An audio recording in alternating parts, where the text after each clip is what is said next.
আসসালামু আলাইকুম রহমতুল্লাহ।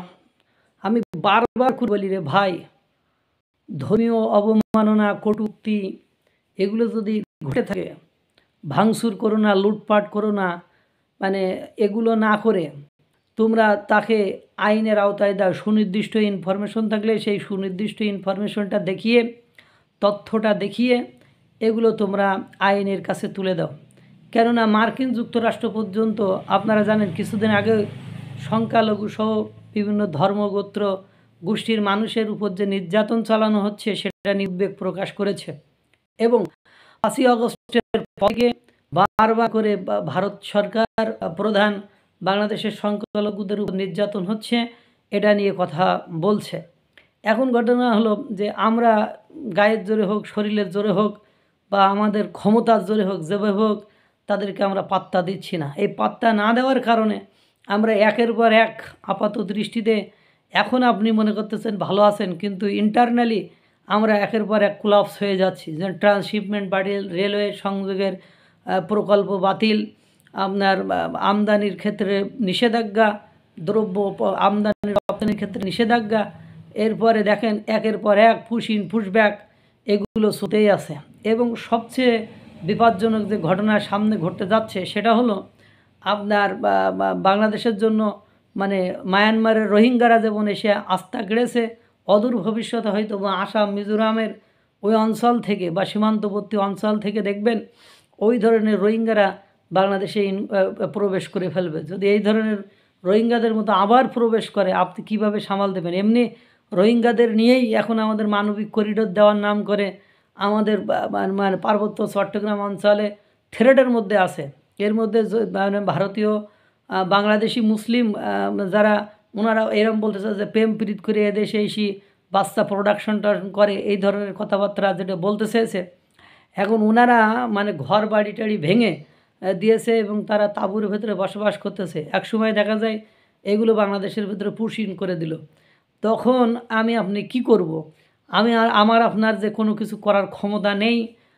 সেটা ইতিমধ্যে আপনারা দেখেছেন বিভিন্ন অঞ্চল থেকে পুশ ইন করে 1 বছরের ভেতরে প্রায় 1036 জনকে বাংলাদেশে ঢুকিয়ে দিয়েছে। যদি যোগ্যতা থাকতো, কমিউনিকেশন গ্যাপ না থাকতো বা এটা নিয়ে আমাদের কোনো হ্যান্ডেল করার ক্ষমতা থাকতো, তাহলে আমরা কিন্তু ঠিকই করতে পারতাম। পাশাপাশি বাংলাদেশের একটি উগ্রপন্থী লোকজন মানে তারা কোনো কিছু হেদায়েত বিবেচনা মানে না করে একের পর এক মনে করেন ধর্মীয় অবমাননার ইস্যু নিয়ে এসে বিভিন্ন হিন্দুদের উপরে হামলা ভাঙচুর চালাচ্ছে। আরে ভাই, যে অবমাননা করছে, কটূক্তি করেছে, তার নামে মামলা করো, তাকে পুলিশের কাছে সোপর্দ করো, তার আইনের দ্বারস্থ করো, বিচারের দ্বারস্থ করো।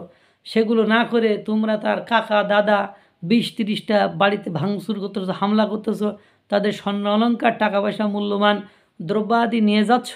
এটা তো বিশ্ব মিডিয়ার বসে নেই, BBC নিউজে এটা আমি দেখলাম এবং আমি মানে আরও অনেকগুলো চ্যানেলে এগুলো দেখেছি। সুতরাং এই যে কাজগুলো করছেন তারা ভাবছে কি রিপোর্ট, দীর্ঘদিনের রিপোর্ট অনুযায়ী বোঝা যাচ্ছে যে হিন্দুদের উপরে সে আওয়ামী লীগ হোক, বিএনপি হোক, জামাত হোক, সে মানে বর্তমান তৌহিদি জনতা হোক, সে এনসিপি হোক, সকলেই মোটামুটি একটা বিরূপ মনোভাব মানে ব্যক্ত করেছেন বা দেখা যাচ্ছে সেটা ইতিহাস থেকে দেখা যাচ্ছে সেটা ধারাবাহিকভাবে এদেশে কমে যাচ্ছে। সেটা তারা যদি ব্যক্তিগতভাবেও যায় বা অন্য কোনো কারণেও যায়, এই যে ধর্ম অবমাননার মানে কথা বলে বা সেটা যদি করেও থাকে, তাহলে যে তাদের আইনের আওতায় না দিয়ে তাদেরকে বেধড়ক পিটানো, তাদের ঘর বাড়ি ভাঙচুর করা, এগুলো তো বিশ্বের কেউই পজিটিভলি নেবে না।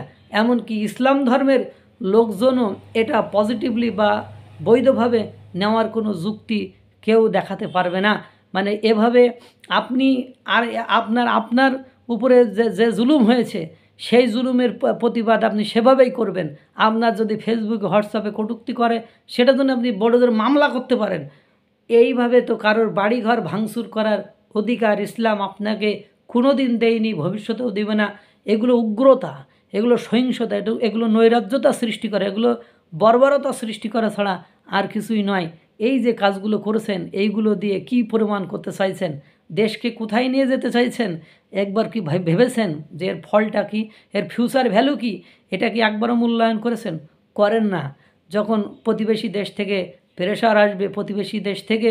আপনারা জানেন ভারতে 20 কোটি মুসলমান বসবাস করে। এই 20 কোটি থেকে যদি 1 কোটি বাংলাদেশে ঢুকিয়ে দেয়, আমি আপনি টিকতে পারবো? এমনিতে 12 লক্ষ রোহিঙ্গার অত্যাচারেই আমরা অতিষ্ঠ। তারা যে কখন কি করে ফেলে, কখন বিদ্রোহ ঘোষণা করে ফেলে, কখন আমাদের লোকালয়ে ঢুকে পড়ে, সেটা নিয়ে আমরা অতিষ্ঠ। তাদের খাবার সংকট সৃষ্টি হলে তারা তো এই লোকালয়ের মধ্যে ঢুকেই চুরি ডাকাতি ছিনতাই রাহাজানি করার চেষ্টা করবে। আর এভাবে করে আবার যদি এখন ভারত বা অন্য কোনো জায়গা থেকে এরকম রোহিঙ্গা মতো ঢুকে পড়ে বা পুশিন একাধিক হয়ে যায় বা লাখ দশেক হয়ে যায় বা কোটিকে 20 কোটির মধ্যে 1 কোটি জোর করে ঢুকিয়ে ফেলে, তখন আপনি কি করবেন? এখন তারা বলতে পারবে যে এইভাবে আপনারা এই করতেছেন, অমুকের উপর নির্যাতন, তমুকের উপর নির্যাতন, আর এরপরে আপনার আসতেছে মানবাধিকার জাতিসংঘ মানবাধিকার কার্যালয়। তখন আমি আপনি আমার দেশটা কোন জায়গায় যে দাঁড়াবে একবার আপনি ভাবি না ভেবে শুধু আবেগ দেখায়। এত আবেগ দেখানো ঠিক নয়। আবেগের সাথে একটু বাস্তবতারও মিল রাখেন। আমি আপনাদেরকে বারবার অনুরোধ করছি, আপনারা একটু বাস্তবতার সাথে মিল রেখে কাজ করার চেষ্টা করেন। এভাবে করে দেশটাকে ধ্বংসের মুখে ফেলে দিয়েন না। আল্লাহ তাআলা সকলকে ভালো রাখুক, সুস্থ রাখুক। আসসালামু আলাইকুম ওয়া রাহমাতুল্লাহ।